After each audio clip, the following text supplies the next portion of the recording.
Assalamualaikum. Sebelum memulai menonton video ini, saya akan memperkenalkan diri terlebih dahulu ya. Nama saya Nida Aini Filasufa, alamat di Batak Banteng, Kecamatan Kejajar, Kabupaten Wonosobo.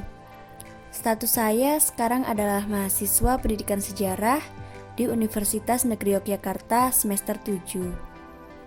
Di sini saya sedang melaksanakan praktik kependidikan atau biasa dikenal dengan PPL di Mansatu Wonosobo, terhitung sejak 16 Juli 2020 sampai akhir September 2020. Untuk menghubungi saya mengenai tugas maupun yang lain, bisa menghubungi via WA maupun DM Instagram ya. Nah, pada kesempatan kali ini saya akan mengajar bab 2 kelas 12 IPS pada mata pelajaran sejarah peminatan, yaitu perkembangan iptek pada era globalisasi dan dampak bagi kehidupan manusia. Apa aja sih yang akan kita pelajari di bab 2 ini? Nah, yang pertama adalah globalisasi, yang kedua teknologi luar angkasa, yang ketiga teknologi persenjataan, yang keempat teknologi informasi dan komunikasi, dan yang terakhir teknologi transportasi. Namun pada kesempatan kali ini kita hanya akan mempelajari satu subbab saja, yaitu mengenai globalisasi secara umum.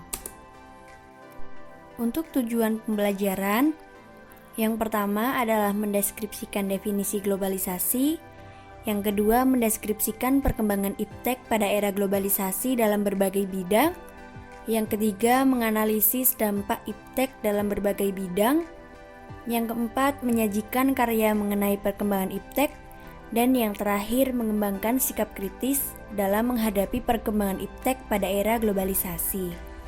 Selanjutnya, untuk memperlancar proses pembelajaran ini, saya membuatkan alur pembelajarannya ya. Yang pertama, kalian menonton dulu video pembelajaran ini, dipahami ya. Nah, yang kedua, membuat kelompok yang terdiri dari 2 orang. Nanti setelah membuat kelompok, akan ada tugas dari saya, namun akan saya kasih tahu setelah videonya selesai ya. Dan yang terakhir, kelompok siapa yang mengumpulkan tugasnya terlebih dahulu akan mempresentasikannya di e-learning, dan setelah itu akan mendapatkan nilai tambahan pastinya. Nah, untuk materi yang pertama yaitu definisi globalisasi. Globalisasi adalah sebuah fenomena yang terjadi di dunia saat ini di mana membawa perubahan-perubahan dalam tatanan kehidupan setiap individu di berbagai belahan dunia. Definisi menurut KBBI, proses secara umum atau keseluruhan. Globalisasi berarti sebuah proses yang mencakup keseluruhan dalam berbagai bidang kehidupan sehingga tidak tampak adanya batas-batas yang mengikat secara nyata. Selanjutnya, definisi globalisasi menurut para tokoh. Yang pertama adalah tokoh dari Indonesia, yaitu Kanjeng Pangeran Haryo Prof. Dr. Selo Soemardjan, atau biasa kita kenal dengan Bapak Selo Soemardjan. Menurut beliau, pengertian globalisasi yaitu sebuah proses terbentuknya suatu sistem organisasi dan komunikasi antar masyarakat yang berada di dunia yang mempunyai tujuan untuk mengikuti sistem dan kaidah-kaidah tertentu yang sama. Selanjutnya, menurut Malcolm Reuters, proses sosial berakibat bahwa pembatasan geografis pada keadaan sosial budaya menjadi kurang penting yang menjelma di dalam kesadaran orang.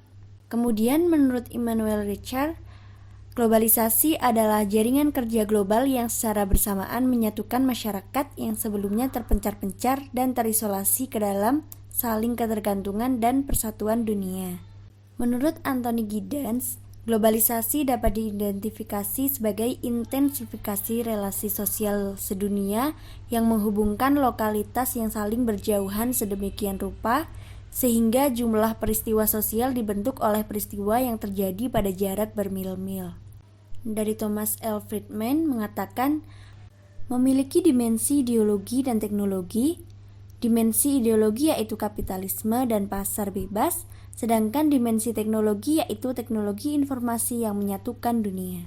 Nah, dari pendapat-pendapat ahli tadi memiliki kesimpulan bahwa Globalisasi adalah sebuah fenomena atau proses meningkatnya ketergantungan ekonomi, kultural, lingkungan sosial, dan budaya lintas negara yang bebas. Munculnya kecenderungan bentuk dan homogenitas, hibridasi dan diferensiasi kultur, nilai-nilai, kebiasaan, dan perilaku masyarakat dunia. Selanjutnya adalah faktor pendorong adanya globalisasi. Faktor yang pertama adalah kemajuan transportasi, yang kedua kemajuan teknologi komunikasi, dan yang ketiga perkembangan media massa. Yang pertama, faktor transportasi ditandai dengan arus etnis yang semakin menguat, kunjungan orang luar negeri ke dalam negeri. Akibatnya, banyak orang-orang asing datang ke dalam negeri dengan tujuan berbeda. Kemudian, dari kemajuan teknologi komunikasi, ditandai dengan arus teknologi dan keuangan yang semakin bebas. Akibatnya, intensitas komunikasi meningkat dan menghilangkan batas negara serta munculnya pasar bebas. Dan kemajuan media massa ditandai dengan arus media dan arus ide yang semakin tak terbendung tentang banyaknya informasi dan pembaharuan di berbagai bidang. Akibatnya, arus informasi lebih beragam dan bebas diakses. Banyak munculnya orang-orang berpikiran untuk melakukan pembaharuan untuk mengatasi masalah sosial. Kemudian dari adanya globalisasi juga memiliki beberapa akibat. Yang pertama, clash of civilization atau pertentangan budaya. Yang kedua, hibridasi atau penggabungan budaya lokal dan luar. Dan yang terakhir adalah homogenitas, yaitu penyamaan atau penyeragaman budaya. Untuk penjelasannya, clash of civilization atau pertentangan budaya. Nah, konflik budaya adalah suatu perselisihan atau pertentangan antara budaya satu dengan budaya lainnya yang dapat menyebabkan suatu konflik. Persinggungan budaya yang berbeda antara satu negara dengan lainnya dinilai bisa memicu konflik. Hal ini diambil dari beberapa kasus kekerasan dan konflik yang terjadi karena perbedaan budaya dalam satu agama. Kemudian hibridasi. Hibriditas membuat manusia mampu bertahan di tengah arus globalisasi yang tengah terjadi. Contoh hibriditas yang terjadi dalam industri makanan saji apabila di Indonesia para perusahaan fast food terkemuka memberikan penyesuaian dengan menyediakan menu nasi. Maka di Filipina hampir semua restoran cepat saji menyajikan menu saus khas Filipina. Yang terakhir adalah homogenitas. Homogenisasi budaya adalah sebuah bentuk persamaan kebiasaan antara satu daerah dengan lainnya. Kebudayaan menjadi tidak ada perbedaan. Sebagai contoh misalnya adanya makanan pizza yang merupakan produk luar negeri yaitu dari Italia. Ketika anak orang Indonesia lapar, mereka lebih memilih untuk memesan pizza daripada makan nasi sayur yang merupakan produk lokal. Sehingga kebiasaan ini menjadi budaya dan turun-temurun ke anak cucu. Inilah yang disebut dengan homogenitas budaya.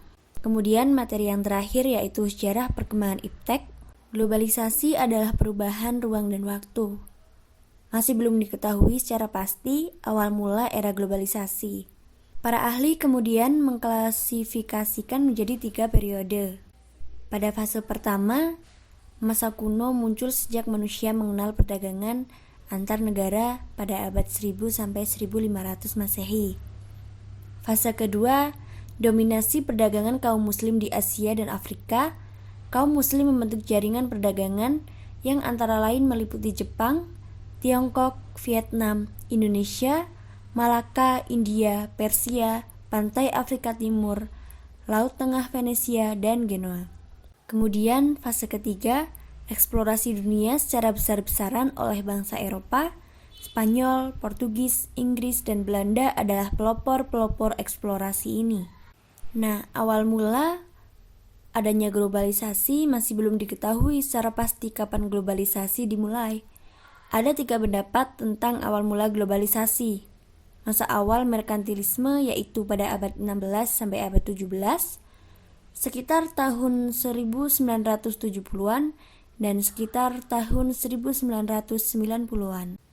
Pada masa merkantilisme ditandai dengan adanya nation state pasca perjanjian Westphalia. Muncul konsep kolonialisme dan imperialisme 3G, yaitu Gold, Glory, dan Gospel.